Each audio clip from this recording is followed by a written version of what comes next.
और सेना ने 2 आतंकवादियों को ढेर कर दिया। इलाके में सेना का सर्च ऑपरेशन काफी तेजी के साथ जारी है। बता दें कि अभी महज कुछ ही दिन पहले भी 2 आतंकियों को सुरक्षा बलों ने ढेर किया था। उसके बाद अब उधमपुर में भी मुठभेड़ सुरक्षा बलों के इन आतंकियों के साथ हुई, जिसमें 2 आतंकियों को ढेर कर दिया गया है। कल दोपहर 1 बजे से ये मुठभेड़ जारी है। बता दें कि कल दोपहर 1 बजे ये मुठभेड़ हुई और 1 बजे से मुठभेड़ जारी है। बड़ी कामयाबी सुरक्षा बलों को हाथ लगी है। 2 आतंकियों को ढेर कर दिया है। एक के बाद एक इन आतंकियों का सफाया अब होता नजर आ रहा है। अधिक अपडेट के लिए हमारे सहयोगी अजय हमारे साथ जुड़ गए हैं। अजय, देखिए, उधमपुर में कल मुठभेड़ हुई जिसमें 2 आतंकियों को ढेर कर दिया गया है। अब क्या कुछ हालात हैं, क्या अपडेट है? ये जो इलाका है जहां पर ये ऑपरेशन चल रहा है, घने जंगल का इलाका है। और कल जब 2 आतंकियों के मारे जाने की खबर आई, उसके बाद इस पूरे इलाके में सुरक्षा बलों का जो है सर्च ऑपरेशन लगातार जारी है। और कोशिश ये की जा रही है कि 2 से 3 आतंकी जो और हैं इसी लश्कर जैश ए मोहम्मद ग्रुप आतंकी संगठन के, उनको भी ट्रेस किया जाए। दरअसल एक हाइडआउट में ये आतंकी जो है वो छुपे हुए थे। जब वहां पे तलाशी अभियान शुरू हुआ, उसी के बाद जो है रॉकेट लॉन्चर्स के मदद से उस हाइडआउट को निशाना बनाया गया, जिसमें 2 आतंकी जो है वो मारे गए। अब ये अतिरिक्त फोर्सेस को जो है, एडिशनल ट्रूप्स को वहां भेजा गया है। ऑपरेशन को तेज किया गया है ताकि वहां पर बाकी बचे हुए आतंकियों का भी सफाया हो सके। जम्मू कश्मीर में पिछले कुछ समय में लगातार सरहद पार से आतंकियों के घुसपैठ के बाद यहाँ पर आतंकी गतिविधियां तेज हुई थी, मगर सुरक्षा बलों ने कुछ समय पहले जब जो आतंकियों के खिलाफ ऑपरेशन तेज किए हैं, उसका नतीजा है कि आप देखें तो किस तरीके से अब सुरक्षा बलों के अभियान चल रहे हैं और पूरे प्रयास किए जा रहे हैं कि जिस भी इलाके में आतंकी छुपे हैं उन आतंकियों का सफाया किया जा सके। ठीक है अजय, वहीं अगर बात की जाए कि कल दोपहर 1 बजे मुठभेड़ सुरक्षा बलों और आतंकियों के बीच में शुरू हुई है, किस तरीके से सुरक्षा बलों को आतंकियों के वहां होने का इनपुट मिला, किस तरीके से मुठभेड़ की शुरुआत हुई, कैसे कल दिन भर इस पूरे ऑपरेशन को अंजाम दिया गया जिसमें 2 आतंकी ढेर हुए? देखिए, सुरक्षा बलों का जो नेटवर्क है वो खासतौर पे जंगल के इलाकों में कई ऐसे अत्याधुनिक इक्विपमेंट्स गैजेट्स की मदद से इन सभी जंगलों को स्कैन किया जाता है। और उसमें आपको बता दूं कि कई सर्च पार्टीज जो हैं जब उनको कहीं इनपुट लगता है कि इस इलाके में कुछ हरकत है या संदिग्ध लोगों को देखा गया है, उसके बाद उन इलाकों में सर्च की जाती है। और उसी सर्च के दौरान जब आतंकी यहाँ पर जो छुपे हुए थे उनकी जो है खबर इनको मिली सुरक्षा बलों को, जिसके बाद वहां पे ऑपरेशन शुरू हुआ। और ऑपरेशन के बाद आप देखें तो एक बड़ी सफलता जो है वो सुरक्षा बलों को मिली, जिसमें एक M4 कार्बाइन राइफल जो है वो बरामद की गई मारे गए दोनों आतंकियों से। जिसमें ये जो सुरक्षा बलों के साथ हमारी जो बात हुई है, उन्होंने बताया कि ये आतंकी जो हैं इनमें एक जैश ए मोहम्मद का कमांडर है, जबकि एक अन्य उसका सहयोगी जो साथी है उसे मार गिराया गया है। एक M4 कार्बाइन राइफल, एक AK सीरीज की राइफल, हैंड ग्रेनेड और तमाम असला बारूद और खाने पीने का सामान जो है वो बरामद किया गया है। तो लगातार ऑपरेशन जारी है और कोशिश ये की जा रही है कि जल्द से जल्द यहाँ छुपे हुए आतंकियों का सफाया हो सके।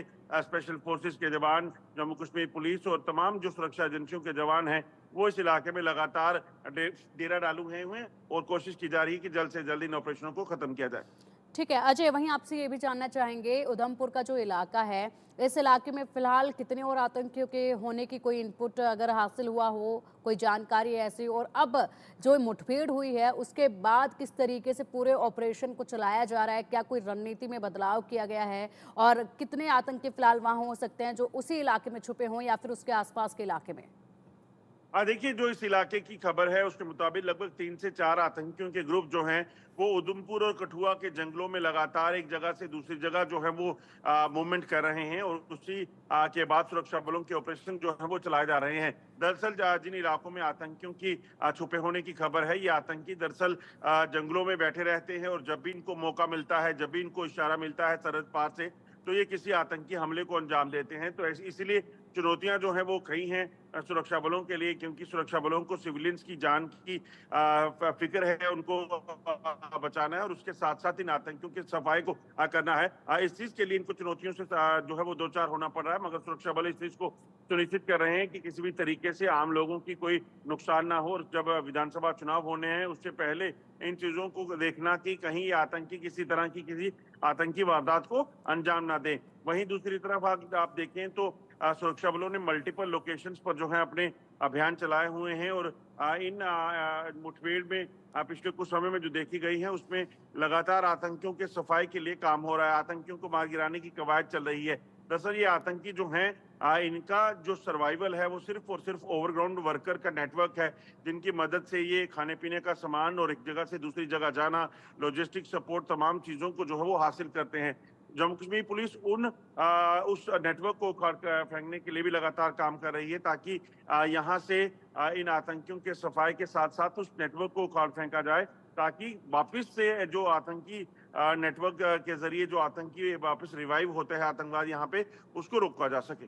बिल्कुल अजय, आपने बिल्कुल सही कहा कि मदद मुहैया करवाने वाले नेटवर्क को सबसे पहले उखाड़ फेंकना काफ़ी ज़रूरी है। उसी के बाद इन तमाम जितने भी आतंकियों ने घुसपैठ करके वहां पर अपनी जगह बनाई हुई है और जिस तरीके से वो छुपे हुए हैं, उन पर लगाम लगाई जा सकेगी। अजय, अगर बात की जाए तो महज कुछ ही दिनों का वक्त है मतदान होने में पहले चरण का, और ऐसे में एक के बाद एक लगातार हरकतें काफ़ी तेज होती जा रही है इन आतंकियों की। देखिए बिल्कुल जिस तरीके से लगातार आतंकी गतिविधियां हो रही हैं वो इसी ओर इशारा कर रही हैं कि कहीं ना कहीं आतंकी जो हैं वो कहीं चुनावों के वक्त में किसी तरह से खलल डालने का प्रयास कर सकते हैं, और उसी के मद्देनजर सुरक्षा बलों की अतिरिक्त कंपनियां जो है वो जम्मू कश्मीर में भेजी गई हैं। ना सिर्फ जो भारतीय सेना, जम्मू कश्मीर पुलिस और अर्धसैनिक बल, बट हमें जो जानकारी मिली है उसके मुताबिक महाराष्ट्र पुलिस, गुजरात पुलिस और तमाम अन्य स्टेटों से भी इसी तरह से पुलिस बल को भी जम्मू कश्मीर ला गया है, ताकि जम्मू कश्मीर में शांतिपूर्वक तरीके से चुनावों को कंडक्ट करवाया जा सके। मकसद बड़ा साफ है कि किसी भी तरीके से जम्मू कश्मीर में शांतिपूर्वक तरीके से चुनाव कराने हैं, और जो लगातार जम्मू कश्मीर के लोगों ने बढ़ चढ़कर भाग लेने का सिलसिला शुरू किया है चुनावों में, उसमें किसी तरह का कोई खलल ना हो डले। क्योंकि पहले आप देखें तो पिछले कई सालों से जब चुनाव होते थे तो चुनावों के वक्त जो है वो आतंकी हमले हों या तमाम चीजें होती रही हैं, उन चीजों को रोकने के लिए एक बड़ी कवायद जो है इस वक्त इलेक्शन कमीशन ने शुरू की है, जिसमें जम्मू कश्मीर प्रशासन और तमाम जो सरकार है वो कहीं ना कहीं उसके साथ खड़ी है कि किसी भी तरीके से शांतिपूर्वक तरीके से चुनाव हो और बिना किसी परेशानी के जो लोग हैं अपने मतदान कर सकें और भारी मात्रा में मतदान किया जा सके। ठीक है अजय, बहुत बहुत शुक्रिया आपका इन तमाम जानकारियों के लिए।